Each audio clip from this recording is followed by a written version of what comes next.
All right, let's dive right into this explainer. When we think of the 1950s, we almost always picture white picket fences, perfectly manicured lawns, and this booming post-war economy, right? It's that shiny suburban illusion. But beneath that surface of extreme conformity, the actual foundation of modern American society was shifting dramatically. So today, we're going to peel back those layers, look at the actual source material of the era, and uncover the profound cultural tensions bubbling right underneath. Here is our agenda for today. We'll be looking at 1. The suburban TV culture. 2. Marginalization and relocation policies. 3. The rock and roll rebellion. And 4. The civil rights movement. Let's get to it. Starting off with Section 1, the suburban TV culture, establishing the mainstream veneer. So let's talk about the post-WW2 baby boom and the absolutely explosive rise of television. This is what really built that ultimate middle-class American myth. By the late 1950s, a staggering 90% of families owned a television. Think about that for a second. In just a few short years, this brand new tech went from being a rare luxury novelty to the absolute centerpiece of the American home. And what it did was relentlessly pump suburban, consumer-driven values right into American living rooms. The shows being broadcast heavily emphasized a very specific, sanitized version of middle-class family life, which fundamentally shaped what Americans believed their lives were literally supposed to look like. Now, television's sheer dominance had a massive ripple effect. It essentially forced older media to radically reinvent themselves just to survive. Since families were staying home to watch TV, movie ticket sales plummeted. Hollywood had to fight back. That is exactly why we saw the introduction of widescreen formats like CinemaScope, 3D technology, super vibrant color films, and way more adult-oriented themes that TV networks were simply too afraid to touch. Radio, meanwhile, it lost its primetime drama audience, so it had to pivot, creating the top 40 music format, news, and talk shows we know today. What's really fascinating here is the huge gap between the expectations pushed by TV and the actual reality of the workforce. If you just watched television in the 50s, you'd think every woman in America was a happy domestic housewife. Women were heavily encouraged by mainstream culture to return to the home after World War II.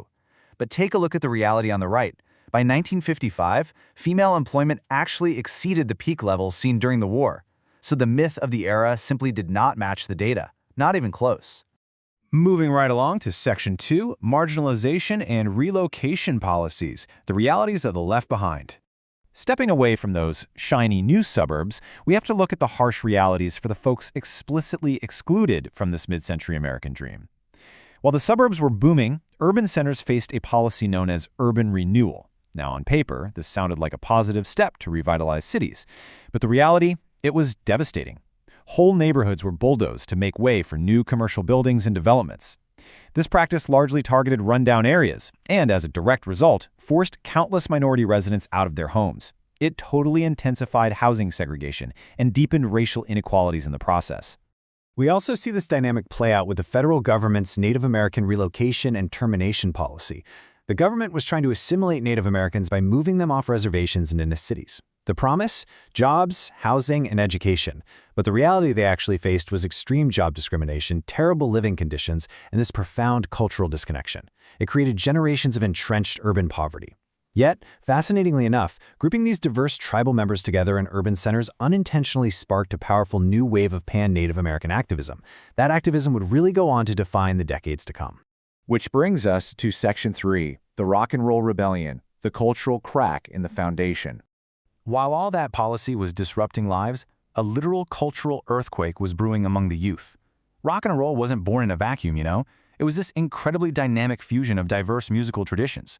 As you can see here, you had the core structure of rhythm and blues rooted in African American communities, combined with the storytelling of country and western, the raw emotion of gospel, and the lively syncopation of jazz.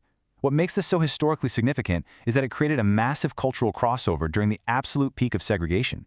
Black and white teenagers were suddenly listening to and loving the exact same music. And we can't ignore the technology here, because it was a total game changer. We went from heavy, fragile, 78 RPM shellac records that only held a few minutes of music to the brand new vinyl 45 singles. This technological leap directly fueled the explosive rise of artists like Chuck Berry, Little Richard, and Fats Domino. Why?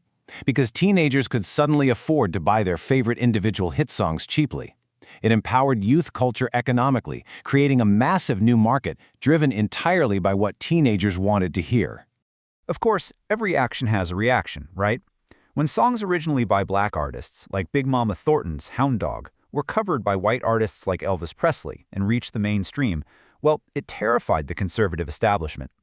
This created a profound moral panic. Many religious and social groups literally labeled it the devil's music. The music's deep roots in African American culture triggered intense racial anxieties. The censorship got so extreme that when Elvis performed on The Ed Sullivan Show, they famously filmed him only from the waist up to hide his dancing. This whole era firmly cemented a massive, unprecedented generation gap between teens and their parents. And it wasn't just musicians. Alongside the music, you had literary figures known as the Beats openly rejecting mainstream culture, which just widened those cultural cracks even further. Authors like Jack Kerouac with On the Road and Allen Ginsberg with Howl just weren't interested in that suburban dream. They championed spontaneity, pleasure, and dissent against what they saw as the stifling conformity of the Cold War era. They really provided the intellectual framework for the counterculture that would eventually explode in the 1960s. All right, here we are at Section 4, the Civil Rights Movement, the breaking point. So, transitioning from cultural integration in music and art, we arrive at the very dangerous legal battles for actual systemic racial integration.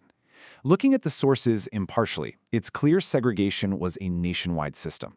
In the South, it was written into law with strict Jim Crow laws. But in the North and West, it was enforced through social customs and discriminatory practices, like redlining and housing. A really stark example of this, world-famous black entertainers performing in Las Vegas were strictly barred from actually staying in the luxury hotels where they were drawing massive crowds. Let's trace this timeline, because this legal and social sequence moves incredibly fast. Led by legal minds like Charles Hamilton Houston and Thurgood Marshall, the separate but equal doctrine was systematically dismantled. It started gaining major legal traction in 1946 with Mendez v. Westminster, which laid the crucial foundation for 1954's monumental Brown v. Board of Education. That's where a unanimous Supreme Court declared school segregation unconstitutional. And those legal victories quickly catalyzed direct social action, moving the fight straight from the courts to the streets.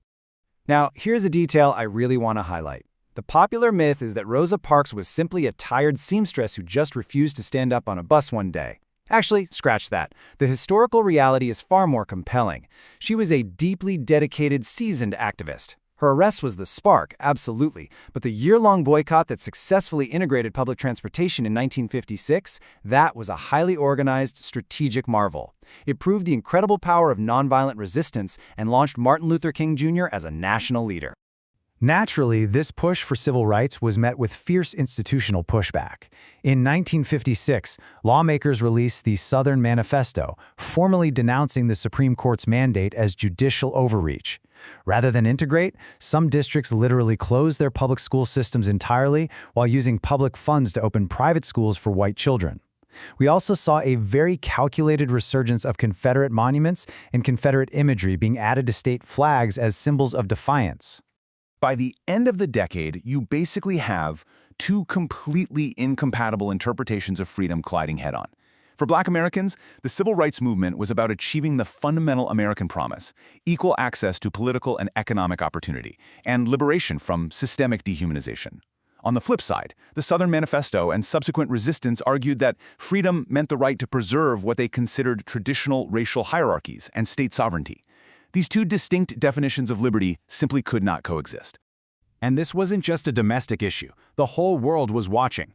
Even President Eisenhower, who was initially very reluctant to get involved in civil rights, had to intervene at Little Rock in 1957. Why? Because this domestic crisis was actively undermining America's standing on the global stage. During the Cold War, the U.S. was trying to present itself as the ultimate beacon of freedom and democracy against the Soviet Union, but global audiences were watching the racial violence and inequality happening on American soil. It became a profound moral crisis, for sure, but also a massive geopolitical liability. So as we wrap up this explainer, I want to leave you with this question to chew on. What is the true legacy of this profoundly transformative decade? We started with a myth of a quiet, consumerist suburbia. But what we actually found in the source material was an era bursting with tension. From the displacement of minorities and the birth of a rock and roll youth rebellion to the monumental legal and social battles for civil rights. The 1950s didn't just precede the radical 60s, they built the very foundation for them. Thanks so much for diving into the slides with me today, and hey, keep questioning the history you think you know.